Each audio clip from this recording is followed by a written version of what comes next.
taso a opanyin a ye fe ne se Mensa Thompson ede aba a ode ama ira afo money na ansa na besan ato asonyanku echi na owura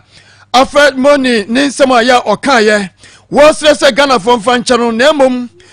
se ne osipiro kasa anya sa na ese nko ka no yentie bi me cha bo national security operatives wo ye na kaikaze abisi what try to call City FM what does work it through now obo ejuma phone obo hu do ka kachi abubedu ado na mantwintwe na sekra kade moye no on camera na say ehia bi de watombra mo hia de be friend ana be bobo ni boss amane de me hia such a reporter na wo mokwa na nyina ko okwa gidigidi in a civilized society the man dey won fan champagne wo de yipoi na ibohobe because so one yen the man de in da City FM echna between white TV3 ana tinka ana GBC na me dem na hona me back me do akra na manfo nsempsempi de ami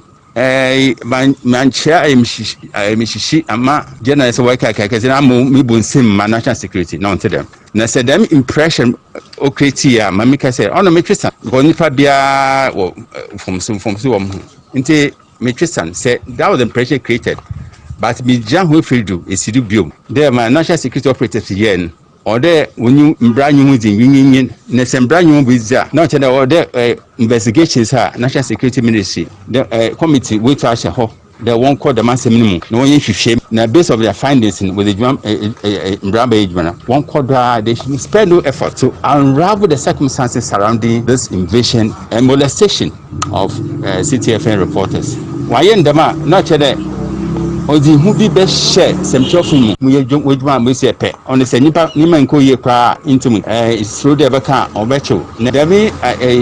environment if you hold that say you are new dispensation of freedom owura Alfred Money ono ni panipo dance semtrofo ku no my Ghana mu no pepre ne ho akoka nienza so ka afedi ono ankasa wala wotwesan afen watnase no ahu se national security conference om kochira brantia no nyane kwa so kra enti omunso so esamra eno mu edine kete no mu se adwuma mu die no wo munni omo ho na mom omu de mra na yi adwuma ntia so mde mra eso so yi adwuma se ne ese wei ene nsima owura Money ode atudwa na yeto akase so de amawo a opanipa no otonkrefra ba mu ewo Ghana hanmo wo wura kodwo opan kroma another ya waruso wodnani atwe nipa mienu omu yadmo City FM City TV ya aye national security fo kwoti won so atwen wakwa akosra won akwa akochichiri won were aka asamde de ato ontrim nya waka nyina no se wosre wonu akasa ahu se niam akoso no ensese nkeba de sa wosre enti omunkoma koma ntom yam na abano wanyai mu ento sa anamo bia so mutu biom betu na hwehwemu no omaye akwa achiri pa na fe nya wanyina djuma ye nia oye nia se so ye ene nia som de ye ato bia no wombehwe na omode ato na okansampi ede kire adwumakuo no emu mpanimfo ehye wombo a ensam no ono ankasa bi na no sei eno sika ne nsam. As a colleague and as minister for the sector, I came by this morning to pay you a visit and also to express to you the worry with which we received the account as put out by Caleb and Zoe on what transpired during this interrogation at National Security. And we're worried because it does not reflect how staff of a security agency should treat anybody, be the person a citizen, let alone a journalist. If that person is under investigation or is assisting an investigation or is even suspected of having done something untoward, like in this case, the suspicion of having gone contrary to some of the rules and practices there, it still would not warrant conduct as is being reported by Caleb and Zoe of what transpired, and that's why we are worried. But we are also pleased to note that because this doesn't reflect how staff of an agency should work, that's why the National Security Ministry itself has launched an internal inquiry into the matter. And our expectation is that that inquiry is not a perfunctory inquiry, it's a serious inquiry that should get to the bottom of it and find out if indeed these allegations are true, the persons who are responsible for it be held to account. No ifs, no buts. There are many times when you find security agencies say they are investigating a matter, and these investigations never end. But it is important that this investigation is seen through, and the persons responsible, if these accounts are found to be true, are held to account. But even beyond this, we in the ministry have been working to strengthen the National Media Commission, which is the constitutionally mandated body to, among other things, preserve the sanctity of media practice in this country. Eni ati ye eye owura kojo opon kroma ono ne osofo a otonkrefra ban mu adimaya organa hanmo na ode ni kire City FM na fe yenuanom aya national security for koto share won so chichiri wansa egu wachi pampe se ohia won na emperifo bia kaseti ase dia omuye na entwa ye no eno no so kokosira yenuanom ya ode kasade a kire won ma won ni taso ne arehemu se bibia ebekọ yentu anka wakoma ento won yam.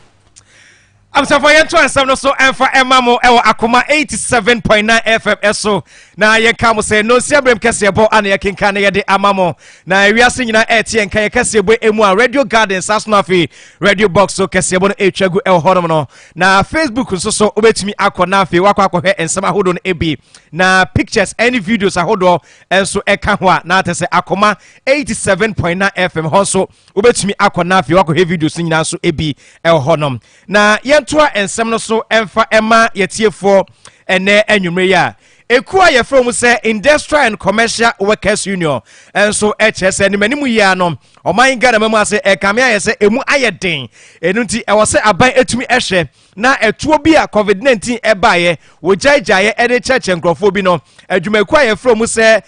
Testers Industries so also otimi hwe no odi bi eche omu san se se omadwumadi ahodo mu edi no ayeden e de amompa titu kra no se borders ya tutuma enema entumi eme e yade se e ha wo mu edi se aban entumi anhwe na animanimu ya no wanya bibi amfa ho a wahwe ebekwa akodu baabi no na atese adwumafo krampo mu ya adwuma e wa adwuma no na wo mu ana ye ba beyi wo mu adie na opanikase a wono ena etwetweni a woda ekoya no yewura Solomon Kote wono ena ne yensentweni a ne din ededa na opoku etwetwe nkomo a wode ensemu nyina ede atudwa na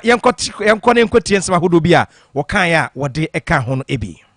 isa se ye maunsa to no akonya se mentua ni dika ni se nankamia obokutua ama aban no esan abeka wonsem enti no wodi tre edwuma no wodi bisu bua edwumafo emodimbo sabre amene okasa se efi 2019 besi sabre ya akitwe ntumuntumi mbaye ena the other condition services to be enhwe honom no na just akitwe bi di 2019 on ira 2020 mu or therefore corona buy na enu emu ne yakura besi sa 2021 May ya yekọ wura adwoi mu enti se amaya anje a edwuma wura anom no bibri di omhunu kre bibri eboa ema obia ankofi omoboa ema sebi ubedwuma eduane kakra onya din no eye wo lan ye amoye ede mom na ade ba se we no bebe mu a na ebema edwuma wura na washiri ntumadodo otumi ton bia na otwe anase demunu eno no emma na kwanya no ma ne ye ne wo se oy nti no kutusere ne de ye tiri se aban betie ne supam se no tie no 2020 a o ma sa relief no Wei opinion kese wono ana eda Industrial and Commercial Workers Union ano yewura Solomon Kote one yensentweni Daniel Opoku ana etwetwensa enkomoyi Yamfa ye ninchen finfiri mantam na finfiri mantam so afo eye maame Marigold Asan maame dinani atwere Upper Dentra East and Afe West ya wakwa akohwe ene nananom akotwotwe enkomo honom a ebra ya boni din se onye finfiri mantam so afo bra di kan okonsra hwe honom ni na wode nsahwe ahye so no mantam ho nyina wode nananom ne mpanifo edi ahia na fe oda ne ho adi atro na fe no atwetwe nkomo so ahwe kompa wo nyina betima ka ontapom ho na fe finfiri mantam enso atimi atumpon no koye no de to na nanmanu se wosre se de kamia se dunkwan ne patamu galamse ehun hyehyeye anasa niema yakoso honom no de dimpone abaton finfiri mantam so ma akaga na nyina na sania esi se wo munsuo no nsuo ne titiri pa ne ade ehia wo no enti ba wa ba won nananom ebe ko ho abo no nyina wasre se nananom so fo mu nansi fom asase ne ye won dia won na wotumi won patam ho no mo na wo hesere be betumi akoti agalamse adwumadi ekoso na wotumi atuase na omu nyina so wo mu ho atumi ato wo mu maami ekasam no wakasa omanfo pi ekasatia sade enti na sojafo ehye excavators nenti yentrase ni anwen se omanfo de excavators eye adwuma onsuo hui wo mu se ye nsuo nyina amempo enura hudom di gu nsuo no mu no esa ya wudre betuma kofo ha ne amane abretimamufo enti yanwini yankwa ho na fe galamse anase excavators ni yesu no ade ekoso no enye ne nyina no ye adwene a yanwini yen daachi yenchi ye ma ya eba ne nananom no subu mbabo yan eno ha ne amane ombefa mu no ye nyina yanwe ho ne se adwene ho ebaboa amiatimi asinkete ne atu galamse ase afiri oman Ghana mu isuni sho ya ye hwe stand amma koda bo ase the water treatment plant wo mako na hwe nsu na wo siesie wo de maye nom no oya ye hwe papa wo stand ansa na obenya bottle ko de ne maye konjen na endurara wo ze gum amaye nyadam konjen no ye sika kesinara machines a wo zi dwuma no so onche na no ho atochima nti oma aba no wo kautiti di ansa na wo tum wa ye nsu ni konjen amaye no wo mbo na you say mo mi there president is anasam you there as asuti ni nyina as am original ministers they want to stand this a baby kwachima na oba una na ba na mo ba kirem na sa baby tochima president on fan chama kra tina meti wo na mesu na mesrede kana nanom nyinara dasebre paucho kana nanom Akoma na ka wonta ya ba na chi sonko kra na one share there my banner came the panda in Nayambua na galamse samia or academy yan show no cry if you receive you ya can them non share there one warrior legal mining no passam na yeke ya can one warrior illegal ones no to for anadwe na nanum ya deda ahomache na what to say na was say na won share Wei ene someone fifri mantam so for mama Marigodasan ede atudwa no wieye ena na ohwe akire se eye traditional council president ama omanfo wo denchira nana oduru anasa dasebre oduru kenten a otosomienu wono so ede nsabutudwa wakasa nyame anim ni sagalam sen de eyade etiti wo mu mpatam papa mu nananom yo mu ho mu da na wo mu dwendwendwen so ensiso sesese na eye fifri mantam so afo abesra no no mudi san komodie wo mu so ehwebo se wo fam de so mu ye biom be ye de atanachi no mu nyina sinkete no matimi atu galamse na se esanse yade a etiti wo mu na fe aboa ama mu so dimboni omoje ani ohani amani omu fam mu su ese ni nyina no eno so ato atimi atwa na fe asumdue atimi aba galamse ye adie pia ena na mkwe hai ofia da we nsu bia yesu kitwa ena na nwane no ofu na bia ma me ne papa o ye yafo ti ye mu na ma na ja bia ano bia de ye ena mai ye ni de kristo this year say so na say ye de ni na mo akoda ru bia na fi nsu no free ha iti ba free na so asante no ma iti mo keka mo keka flo na mo di aba charge ba ko ibedura na di ka iti na ha na free asante iti mo keka kwa asante na mo pima famra ye na na no so ikusu le ho ananu ye so ja fon ba se ba be so ye ba ka meji awa wetu be kemi ami wi na so ko pe ti makaya ti na ya bebo o ma pede makana msina sietu eni ati yeyi acting president ama Denchira traditional council dasebre oduro akantan ena onso ni nkyeremu ene na no ba wo ena ode ama fifri mantam so afo ma me marigold asan no DC awo no ane kyeremu ede ma de hia wo mu ewo ahafo ano south east abato empesian eso honorable Joseph Dapa na honorable Eddie atudwa se galamse ahodo a ekoso ewo man Ghana momase no wono ne mansiri mu honom Eddie wa bon homoden pa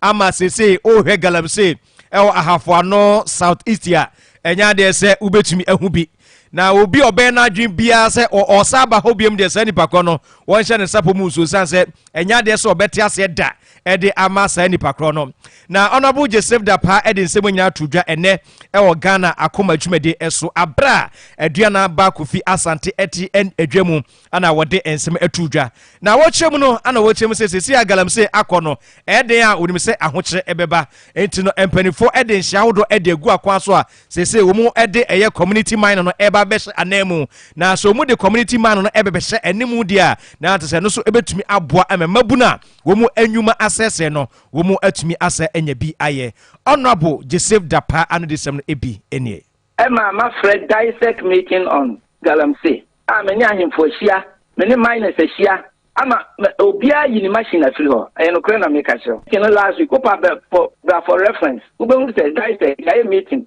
no obia sign the obia tron sign e ma pam obia afia na ba ko am ka ho asem e die eno anadwo be 8 o'clock and obi frɛ me na o se me ntie afidie bi a ɛyɛ adwuma wɔ specific area bi me frɛ bi na eno na no pay kan be frɛ police eti minim sɛ nipa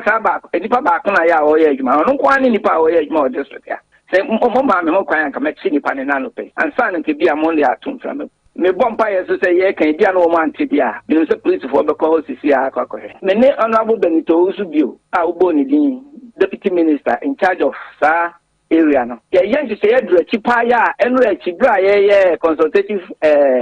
dialogue on Galamsey no me ne say meeting na wo ho ye gi document bi afri baby ani ochina omo ba site na omo ba be sisi text pillars amayen na by next week no omo be launching officially next Saturday akwanya na bedawa ma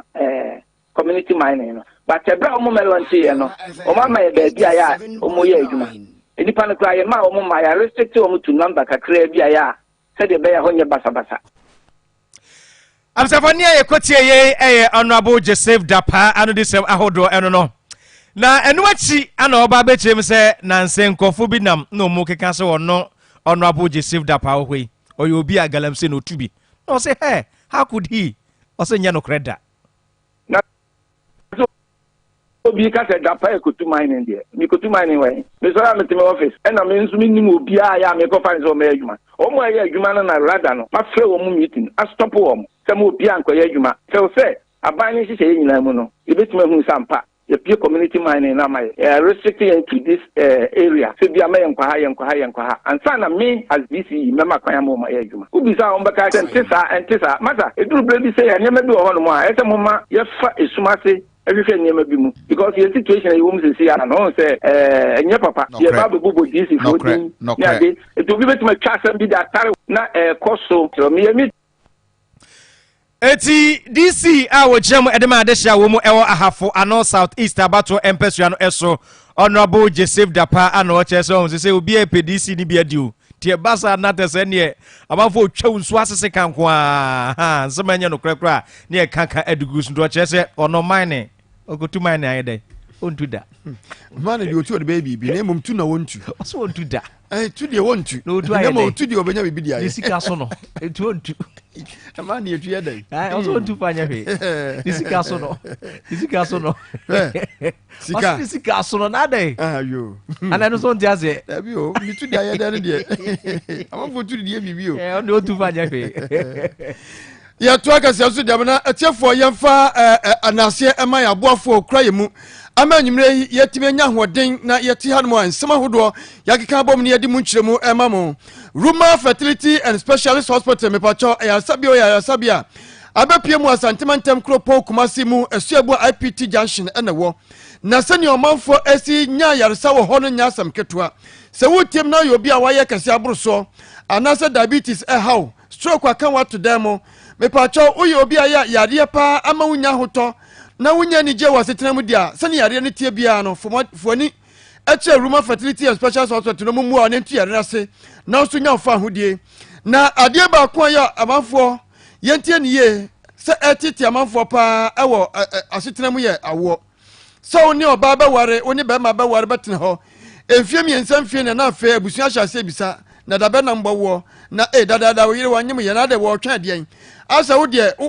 wo hyeda na wasa wo so de awo de awo wumpe bi asetenam na so yenka wo so oba ade adawroma ono na de awo eche Roma forces obo maso ya abusu ya atie no asusuo nyina no wo mu bekomu ano atum na femu eduachi akwana ase asore esanse awrade adum tu benyaba ato nsa so na bibia atimi akoye emfa ho ne senia doctor fo aka kira wo efa wo ho se wontimi ngo emfa ho ne oha ne amane afamu awo ho ruma father roma wo oba be wo no fa ho afa oba me patro de furniture maso ye wo IPT junction wasu ebo a so dress ebo IPT junction wo sabe nkum kwa na da wo kopie de nchemo so kwa ne no eho enomu wo so fa ehwimase de ko de nchemo so kwa no so a ansela be do de nchemo so no nsani fa be a filling station bi wona kwanfo a ya nwie da ho adawro ama filling station aguo no sa eho no na kwada ho kopie filling ayarsa bia ho no me patro mo number 0204 227 858 0204 227 858 afa 0269 987 479 0269 987 479 Ruma Fertility and Specialist Hospital. We say we seek a way, God create a way. Abusia yentwa ye ho sima ba ko ne anya aboafo nkra ya ba ye to aso ede amamo. Na me say, every brami who wo, the bia we active, very strong and energetic. We 100%. Na ni nyina ne sade me hwe me nipadua sofa na de boa me mama hoden mama timi ko bada ene tabia zanika heba mister. Tabia zanika heba mister. Ah, what do you dance ya chere me? Ho dance ya de enya wonko me de dawuro na ato so. Na media chere nipa mpempem. Tabia zanika heba mister. Ma to ne din nyamyama. Sa wonoma emenkwamu a ewo nipadua no mu a ye fra mu asojafo eye wide blasters na hoden enti nipadua nya hoden sonko kutia yare ahodo bebre enti wonta nyare enti na dam ye strong no eye general well-being of the body enti ye adwuma ewo nipadua na kwa no mu ba bia me ya metumi hu ene sabusua bia eye busua nchemfa se obi de ne ho to tabia zanika heba mesa so a eden se obeyare na nya na ewo ba bia tonto aduro bia hye ne nso se obi a onya mfinhye dumienu apemfo ene abatan a oma omanofo entimi no bi FDA ahwehwe sa adwade nkra tromu agye tumi se ye Amsa fire sama makwa babiem FM Akoma 87.9 FM eso no sia brem kese bono ene wa na egusu ayete mamo na ye ka mo se information centers ahodo bebre no anso ana agebra samri omo so ebiebie ede atum se hu ha na wodi wani echemu ewo eye atwemako foridua na te se Jesus Race Information Center samri wo mu ebie ede atum afe eye atonsu dadam katapilem honom na te se heaven verde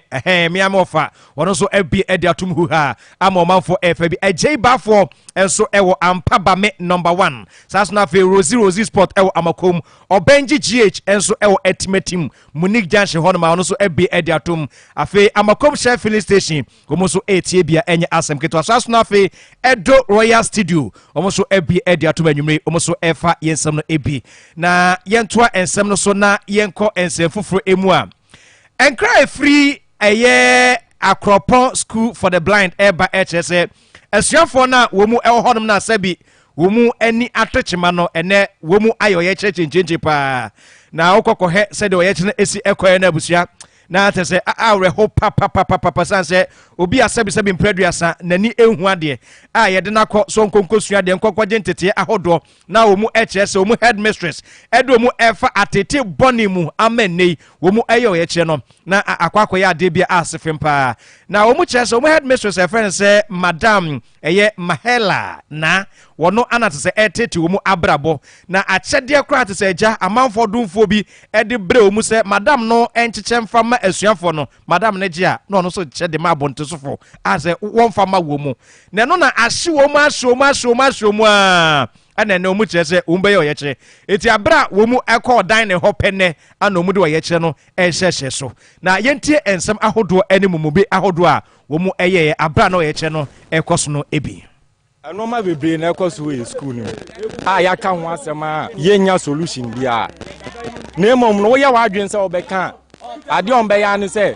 on be nwunu na se da se be yiwadi ana se awom no yama wani nka school nti wa na abejai de ye kan na ne se ma me ne ye kromfo de nti aye kan na ne se ankofo bi be che tablets be 200 o se ebi mpo abro copies se o nche ma ebi sine o ma nche laptops man for the be che ebi sine o ma wi abi okọ ya ICT center kra na yenya bi kra na ye de sua de wo ho ne ye kitwa bi enso da bia yenya donation da bia what I say ya sha say anka mpanifo be ya bibi ya assistant headmaster ekọ kan odidi papa na tem ama 7 grade as enye se migu na nim ase obonitiri hu sei obobo no ye ni frafo no yomo ya ade ma ya enso ye na ye sori a ajimisem odidi papa na tem poto teachers e wo school mo ni na anim ba say obi kwa akoka edin what I say ye security man na wo gate no ohun so mo wi ade de akoba bi no kokan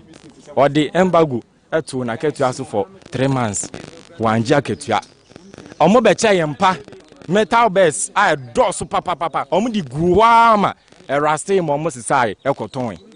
e ma lomi for meaning na your evidence wo nanu ya ndi 1 week omo sisai no magu kem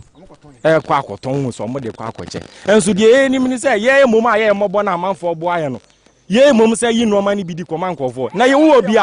obi esi den na obi san ba be che obi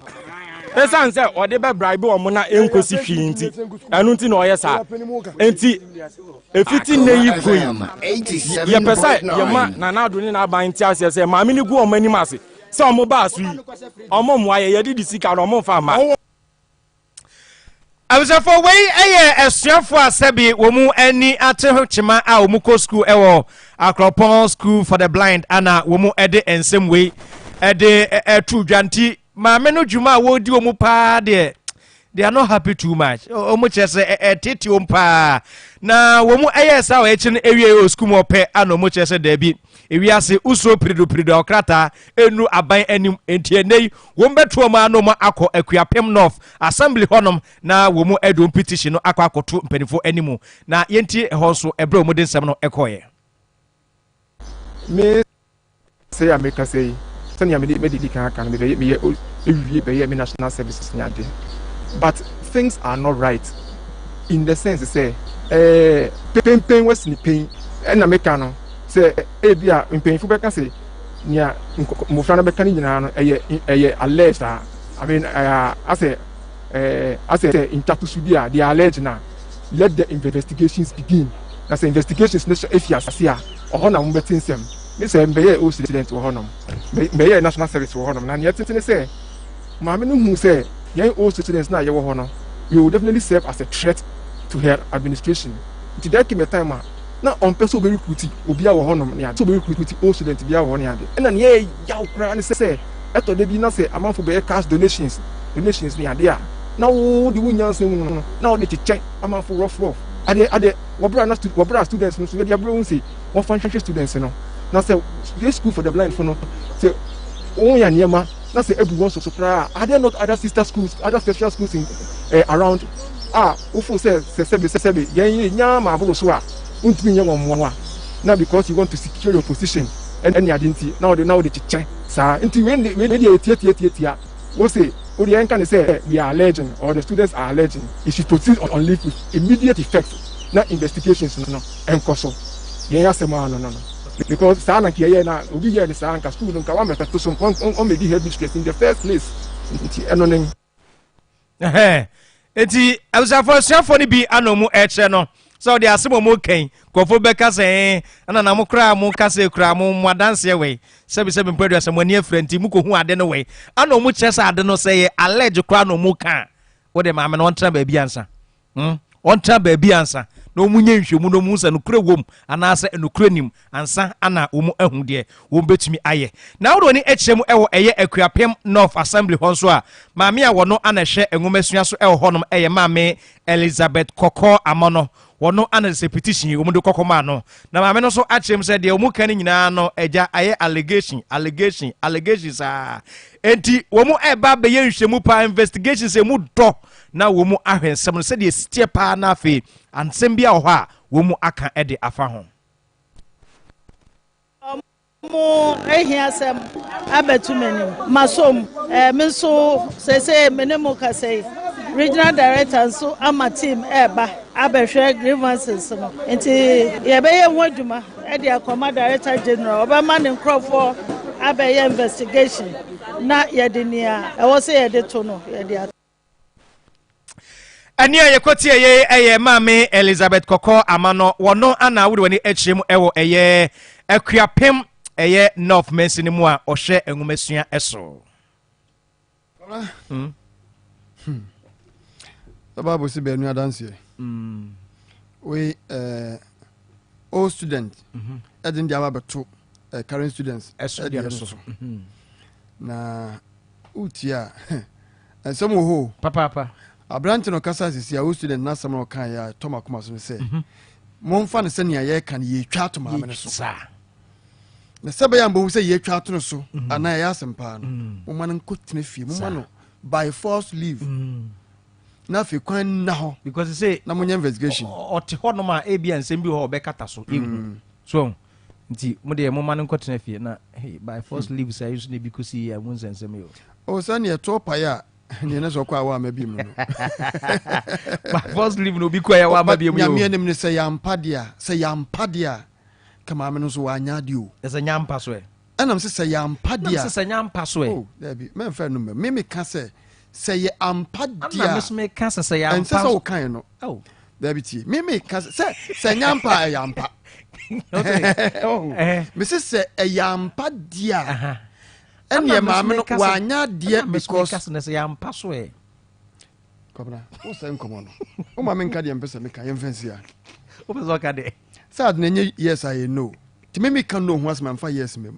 esa be masam na se it is okay de me sister de school for ne kan ya mpa dia ma me na anya de se ayarefo aduane ayarefo achede na wo je free won sam de akoma ni pa foforo so what you say eno your whole point se ya mpa dia se ho de mambi mambi so what you say ho de mambi o de bam oh set you yase me yemfa nto so na ma ne nye ho enti me kasa se ya mpa dia meaning say me de a qualify ni a wo pesa wo ka no enti na me kasa membi no so what you say enye kontompo ye no kure ti se de omu kan ye no kure dia se nya mpa so dia sa se bia ni echi na se school fo na gure ni mase wona wo ka pedi panyini ye se ne fie o ba bia obeba so o mantem o ma ne ma ba se awie betra fe do dize wura kire me last one isi se bi ba bu if as you know we was my mouse especially yam fast da kase ma amponsa efa pharmaceuticals me pa cho adwumakuo wei ena ko fa citrus tablet e dia badwa so na wei me pa cho nya fe na kane no o ma me mu adura tablet no obu no de ato atere so no de nsu agu no de kokromotie miamia so e ho na ya so hwene ya ba wonim ne de kum me pa che we ante sa wuto a ayete se tofi ohu wuyi na de ato katrema so na de wonum wo de yi wani na menwe ena katrema so na ntasuo mfa ho sa wutafre sa eno abena ne akoyam da pa na niema ewo mu ni bi eye vitamin C ana fe ascorbic acid so sa wo mu enti bra watafre na afa omini mu ana akọ wura wo mojam na duru mu sa no adwuma ekoye ama wo bi ni se ekoboa mu ho odi na wie peye eye mi booster na enu achi so ebesa mu onu mo da ho onu bati se nwan ama aduane aye ode na watimi didi ate aduane de yie na asanso aboa manipadua no ne ho sisi ne ho so kama enti sa citrus tablet se unya ewo fi ho no a ubetimi atafiri bia no pa wo frifie no wabubi e de ato obagim na awia wasa atafiri bi na nyura sa atafiri bi bibia ne akiri na aboa ye ho adwuma ye kama ba bia to aduro bia obowro ho so pe citrus tablet ubenya bia to obagim to bitufie na tafina bre bia no ho odin enye ode abre bia me pacho amponse ifo na diaba ye nimse no moduro tie eye papa ho di wom tikopa bito na emo opa kwabna to aso yo yɛmfa no aseɛ no bi ɛmfa ɛma tabia industries na ɛno akɛseɛ mmienu ana wɔno so ɛde abadwaman so ne yɛwɔ tabia zaneke heba mesha ɛwɔ hɔ nom a mepatwo ɛtumi ɛboa paa ama te sɛ ɛnei onkwaboa no a ɛwuwu onkwaboa no a te sɛ adedadeda ama ɛnei mogya no ɛntimi ɛni afurusane ɛwɔ nipadua no mu no wobɔ mmɔdena abobɔ ɛyɛ tabia zaneke heba mesha no bi a ɛboa ɛbustu immune system no na akum virus ahodo nyina ne bacteria ahodo nyina so atumi afiri nipadua ni mu san so ana afie watabia heba mesha ɛwɔ hɔnom ɛno sɛ malaria fever general body pains ahodo nyina no ebetumi aboa saa so na fe walusu apia tete wanum atoto ohun wutumi eni aduane eto wanum a na ye onyonyono se de de topa ye agu anum na meso ni nyina no obomode ma wonsa tumi kan eye tabia heba mesra na no so ebedi wakagiremu aboa ama wonso onipadua no enema akonkan ye edi ama na tabia heba mesra baabi ye to no bia no wonsa ebetumi akabi numbers abetumi afrem penifo e was 0243 686861 afi 0245799206 na kainesha nso se enye emfama apemfo saso na fi maamefo a wo mu emma nkora nufo nso wo mu entumi numbi ana akoda oni mfie edu mienu nso ono so entumi enumbi na 21st health clinic semen kancho se wo mu ana aben e wosiatika emu ene kobase bia waposo ene waposo efiri wusisi ekopem eye onamuro babia ya ne yo ya etwetwe oje ho anje hu se wo brepa e ba cho ni nyina no 21st health clinic ana ewo ano adru esa ewo ehu emfidi akuku adam also mu be hweri nipadua ni mu ahwe babia ya de no ehye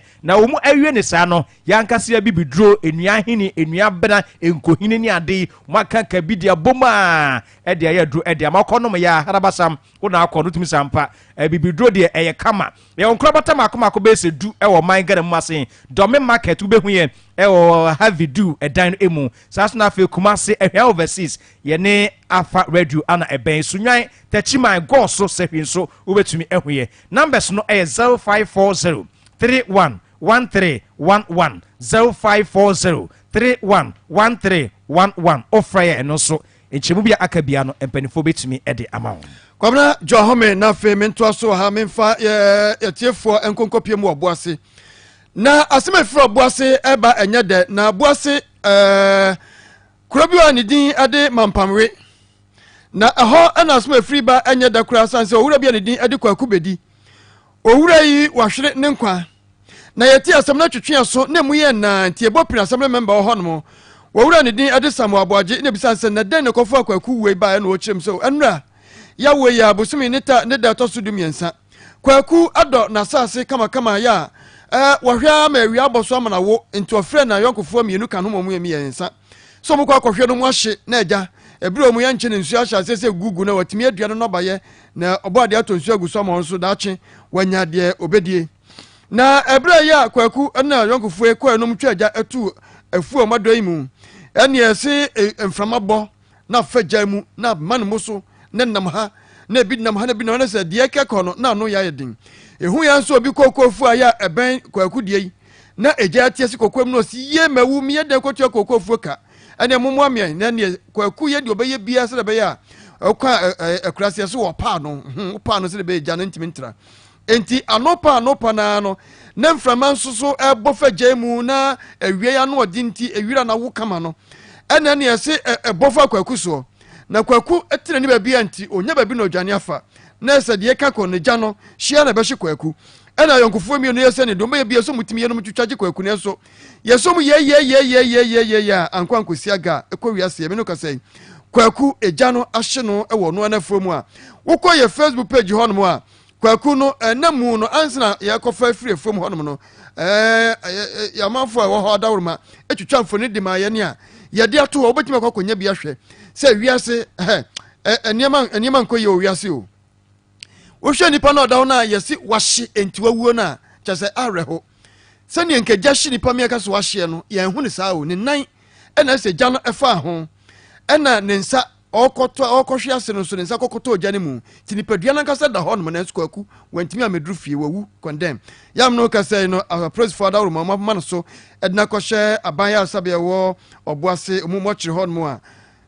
yentie ensem owura samu aboaje asame member edetu yanimu bet 12:30 to 1 more ana mo so omo kwahye fu ofu ado omo kwahye enti omo kwahye no ana fu ni di omo ntem ana mo tsa so mo dum egya no omo dum egya no wantimi enum no ene gya na ase no afra enipa ni nyina bi da ona egya no tum enti ba ko do bi ko kum enti omo dum sa faro bana akutumu no ana egya se ne fry omo kese fu ndi for na no omo na no me miensa di ofi we fe no kwa obedu do na friend kenke 61 years o wane de oyobi a meka se bia when you son bet means to get all one of the answer be known. More police officer, the police officer, the family, the officer, governor, or master, and a officer. Come Nana. Boko de. Oh, Boko. Say, I home to you. They say, Obini Munza no dia your problem. Though Polycra, ever case. Hey, asemo. Yes, Eradin fa kwakukra ensie ye. Enti kwabra. Toaso. Yo. Mientoaso emfa emama adwumakwa from say Old Mutual Life Assurance Company Limited. Adwumakwa ebabo aze be se mfie makomako be se wa ha ene aduoso enum entem eni adwuma de wo mu abobi atese South Africa net se landing nyina kwa ene stock exchange no omudi mutintima yi a enye asem keto akra na oman Ghana mamu ase omu ase adwuma de kese bi ase a de mu eye nyina ne se schools ahodo mu no ana omu ebo ede apuni na atese enkora no wo mu achechire omu ekwampa eye ene hia se wo ya akra mpon kra na unya kakra na wo de asie unya kakra na de asie kakra sa wo anse wanya ska na wadwe se wo de betwa wanum wo de bekwa akwa wintofe de a enya de se ebetumi abo akwanto mu yes antete no e de ama asuafo na afi insurance policies ahodo nso wo mu acheche wo mu se de esi etie pote opanyika nchefo a wono ene ye head of distribution awoda ekwe ano eye yewura ima okansi wono anane nsentwofo twenkoma yenko na yenkonkotie ensam ahodo a opanyika se no so ede tudwa no ebi. Now, the reason why we have decided to go this route is looking at our insurance penetration in the market is very, very low. Currently, stats have shown that insurance penetration is about 3%. And elsewhere, we see a lot of things happening in the field of insurance. Insurance sector contributing hugely to the GDP of each country. But Ghana, it's even less than 1%. So the thing is, how do we get this thing solved? We thought, okay, it's a canker, and we need to start from educating the young ones. So the young ones you see here this morning, we have decided to get them to appreciate and understand the importance of insurance. Once they grow up, it would actually lessen the low literacy, financial literacy level in the country. I think my engagement with these kids this morning has actually confirmed the reason why we have to champion this cause. Most of them didn't know about insurance. They didn't know anything. All they knew was health insurance. But as to what health insurance does, they have no clue. They have no idea. If we come to talk about life insurance, that one they didn't even have any clue whatsoever. So we had to teach them, engage them, let them understand the importance, like I said earlier, of insurance. No, so whilst getting them younger, how do you get them to save? I have also asked them a lot of questions about savings. Most of them are saving, others are not saving. The thing is, it's about education. So we being parents, in as much as we are laying good foundation, education foundation for our kids, we should also bear in mind that we need to also help them, assist them to save. One is mame Osidini say Emma Emmanuel na say I don't know Emma Wakansi Titu aswe so abo ama me owie so akabako min kabako nka o yo abusafo de no achi ana asuafo a wo so enya ntete e de efa hono bi nso e kasa e chese ntete ampanifo e de abre wo mu no wo mu ani age ho papa.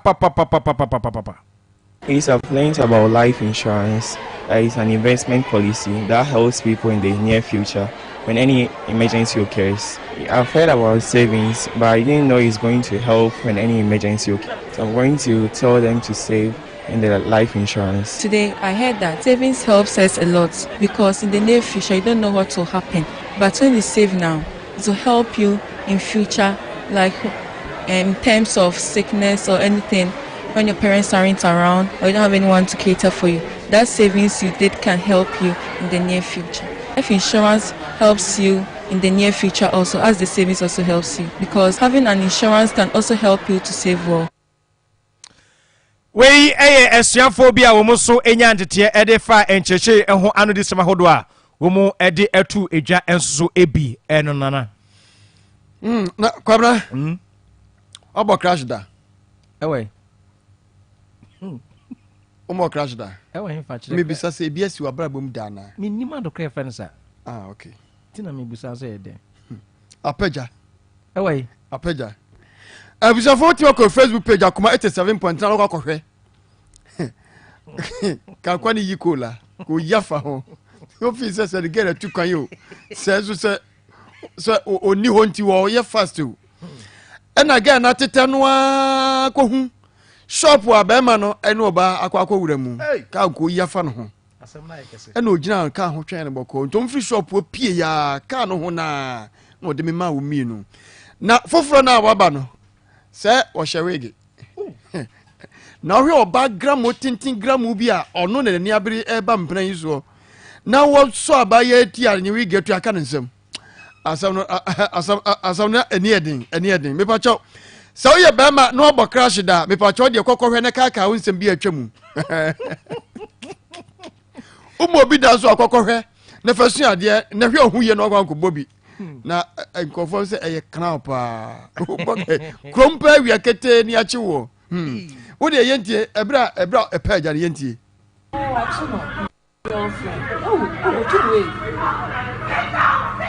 Sir? Ready? Jesus. When you like, you want it, you know how much we've suffered. You want it in some boss girlfriend in car. Freely. Free. Munja samudin ko fokun machino. Woni mbra ya bra bidru sabia uka na atum gom ko afa so eto ka no awagige dem atwa 7 na oti start roti o say what do we get no ai kwame bobi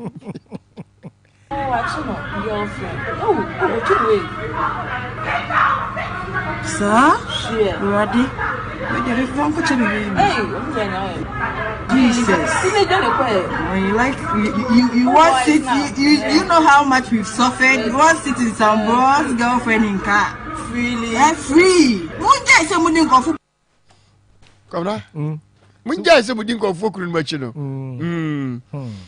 Na ye free we so ne anwie kase no. Awon sanfufuro mu na Opanipa ya wano na Ghana National Association for Farmers wada wano ayo nkasamafo na opania kasa ansema odi tudwa nyina ene se sabre de nyame anim se na nimasi kro no esese omutimi amom hoso no musi nkete pa na emabunu ya awodu nkwa ofin patam ni Ghana nyina omu etimi ma kuayo esi omani so na nsase ahudo Nyankopon de amayen say no ni di so ye ma asase nya kwa na mu ye de be yekua ni ensa timi akua na fe galamse ni ye nyama no nton kakra esan say yensa ase say yensuo esai na opanini eyefuti ode ma mabunu nyina ya wo kire se Nyankopon adom Ghana man pen na ado dan kwakufa do baye o se planting for food and job odi aba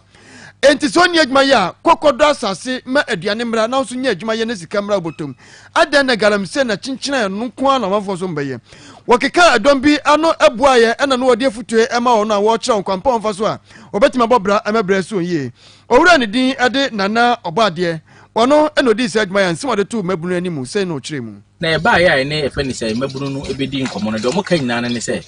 adwuma hofro bi wo hode ya no mbede ombegya no maye na nam concerned farmers identification of community challenges ay engage ay youth wa hano de mo kan nyina ne se